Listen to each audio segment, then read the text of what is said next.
purpose for coming together as a church is to make disciples of all nations, to spread the good news into whatever community that we are in, and to take it to all the parts of the world. But we can't do that if our relationships at home are messed up. Right? And we can't pretend that our relationships at home are good. We can't fake it. It doesn't work. I don't know about you guys, but have you noticed that when you get in a fight, and if it's not you, if I'm just talking about my life, fine, but when I get in a fight with somebody at home, whether it's my wife or with my kids, it just kind of has a way of ruining my day.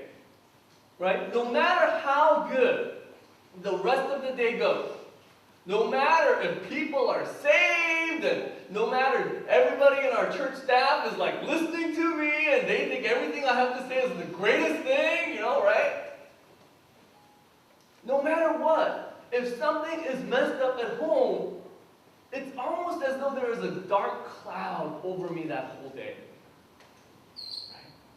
And I think the reason for that is because these are the people that are closest to me. These are the people that I love the most. And if something is messed up there, the day is ruined.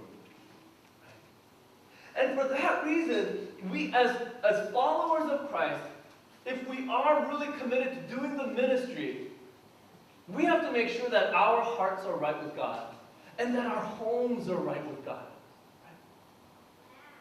That our families are right with God. And it's from that point that Jesus calls us to go out and make disciples of all nations.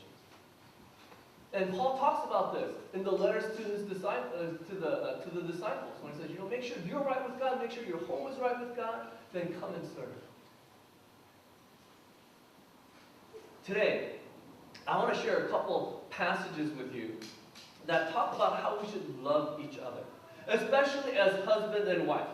The relationship between husband and wife is one that we can all learn from, whether you are married or whether you are single, whether you never intend to get married.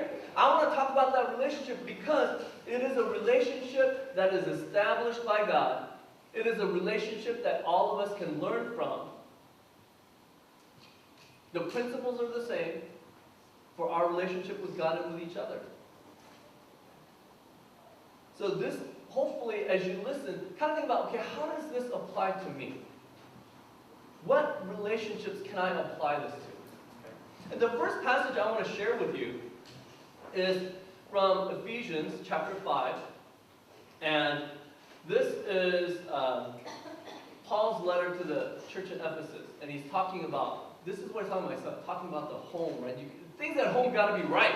And he says, first of all, be subject to one another out of reverence for Christ. Verse 22. Wives, be subject to your husband as you are to the Lord. Oh, soak it in. Especially as men, we like to soak that verse in. Yes. Move on. Then skipping over to verse 25, now addressing the men. Husbands, love your wives just as Christ loved the church and gave himself up for her. Okay. So addressing both men and women. And now, skipping over to the Gospel of John, Jesus says, this is my commandment, that you love one another as I have loved you. No one has greater love than this, to lay down one's life for one's friends. You know, the first passage, a lot of people don't like it because it tells the husband and wife to love each other in a way that seems to kind of restrict the individual. It has a way of making it feel like that passage is taking away the rights of the individual, and we don't like it. And people who don't read the Bible a lot, when they read that first one, wives, be subject to your husband, they go, oh my gosh, Christianity is messed up. Don't go to church, right? I hear that, and I hear that from my friends who don't go to church. They'll actually tell me, that's messed up. How come Christianity is so oppressive, especially towards women? I hear that. Because that passage says, be subject to your husband. And a lot of women don't like to hear that even within the church. We just don't like to say it, so I'll verbalize it. Even women in the church, we don't like to hear that sometimes. And we think to ourselves, how come the woman has to be the one who is subject to the husband? Why can't it be the other way around? But, once again, I have to emphasize, as God's people, we've got to read the Bible. We've got to understand what the complete Bible says. We've got to understand all the things that Jesus says in order to have a fuller understanding. The woman is called to love the man and to be subject to him. But, I know subconsciously I'm always pausing there. But, the man is also called to love the woman and be subject to her. As men, a lot of times we kind of skip that part. Right? Isn't that what verse 21 says? Verse 21? Is it in yellow? What does it say? Can somebody read that? Yeah? Is that it? Out of reverence for Christ. In that sentence, in that command, is there any gender-specific indication? No. There isn't. So when Paul is writing this, he's addressing all believers. Men and women. Women towards men, men towards women, men towards men, women towards women. Right? All God's people are to be subject to one another out of reverence for Christ. And that's how our homes should be established. For the man, he is to love the woman as Christ loved the church and gave himself up for her. Amen? Men should be willing to lay down their lives for their wives. And this has to be made known. Because it makes the woman feel cherished and loved and secure. What? Right? Doesn't it? It does. And I will bet, and I pray and I hope, that this is true for most men here, but we just don't communicate it well to our women. We don't communicate it well enough. And we need to let them know, I love you so much, I would die for you. I would lay down my life for you. But once again, I want to emphasize, it is not just the men that are called to love our women this way, but the other way also.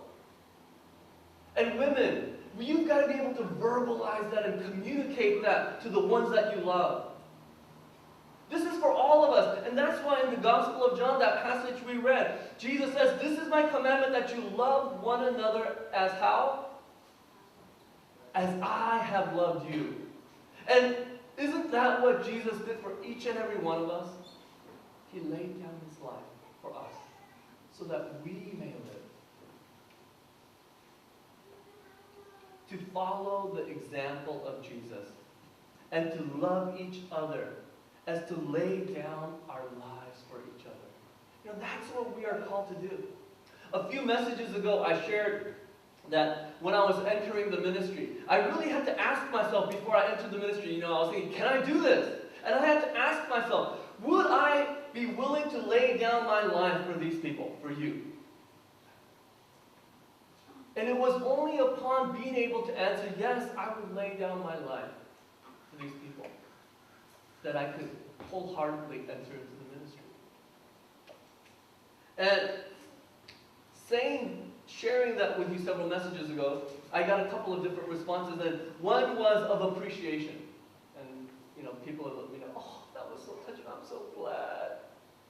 Hopefully I won't have to, but, you know, I got that kind of appreciation. But also, I got the response of kind of a bewilderment. People coming up to me and saying, oh my gosh, I can't believe you would do that. But I believe whether you are a pastor or not, we are all called to live this way. To lay down our lives for one another so that the other may live. And someone was sharing with me, you know,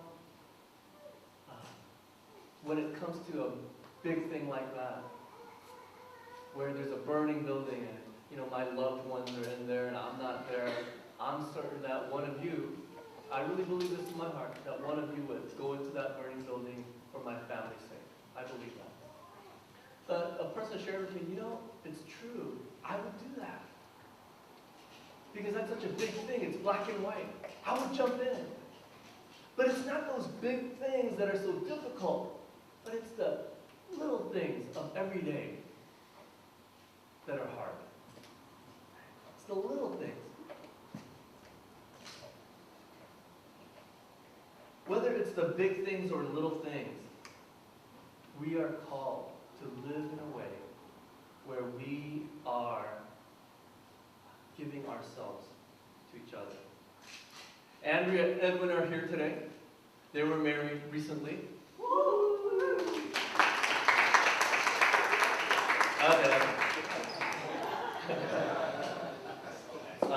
They were married recently, and in their wedding, a couple of things are said. And I'm sure all of you are familiar with it. And the things that are said are there to remind us that marriage is a covenant. That it's a covenant.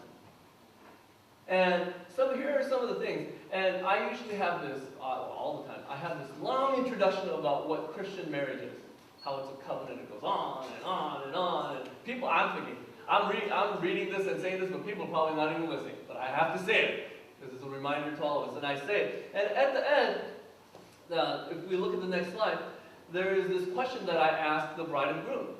And I say, having heard how God created and ordered the blessed the covenant of marriage, do you affirm your desire and intention to enter this covenant? And the bride and groom have to say what? Yes. Yes, right? But because, after I describe the marriage, they're like, ooh, man, if it's all that, I'm not going to do it. Then, hey, we're done right there, right? But if they answer, I do, or we do, yes, something in the positive, then we go on with the wedding service. So far, no one has backed out at that point. Probably too scared. But then we go on. And then later on in the wedding, there is a part in which the bride and groom share their vows, their promises. And some people, I always invite them, wow, try writing your own vows. And some people have, and some people have either that are taken the traditional vow and said, oh, I'm going to memorize it. And I've had this happen. Somebody said, oh, that's like short of a couple sentences. I'll memorize that. And they've taken it, they memorize it, as in we get up there, and I'm standing there, hey, would you like to share your vows? And I forgot. But after the first time, now I've learned. I always have a copy there with me. Right? Just repeat after me. Right? And the vows that are shared go something like this. I promise before God and these witnesses to be your loving and faithful husband or wife, right? Depending on who's reading. In plenty and in want, in joy and in sorrow, in sickness and in health, as long as we both shall live. The husband and wife make this covenant, make this promise to each other, that they're going to love each other no matter what. And this vow that they share, it's about the good times and it's about the bad times. And no matter what kind of time it is, that we are going to love each other. That's what it's about. People, we have to continue to come back to the vows that we have made. Whether as a couple or whether as a people of God, we've got to come back to the vows that we have made. We are a covenant people in a covenant relationship. And to kind of better understand what it means to be a covenant people and have a covenant relationship. A covenant is a binding relationship between two parties or two people, especially for the performance of a certain action, right? And when you look back in history and when you go back to the ancient times, when you go back to the Old Testament, covenants were made between usually a conquering king and the vassals or the conquered people. And the conquered people would say, yes, we have lost everything. When we submit ourselves to you, you are our king. And the king would say, okay, from now on, I will take care of you. And to seal this covenant, a lot of times when you look in the Old Testament, they would take an animal, sacrifice it, cut it up into pieces,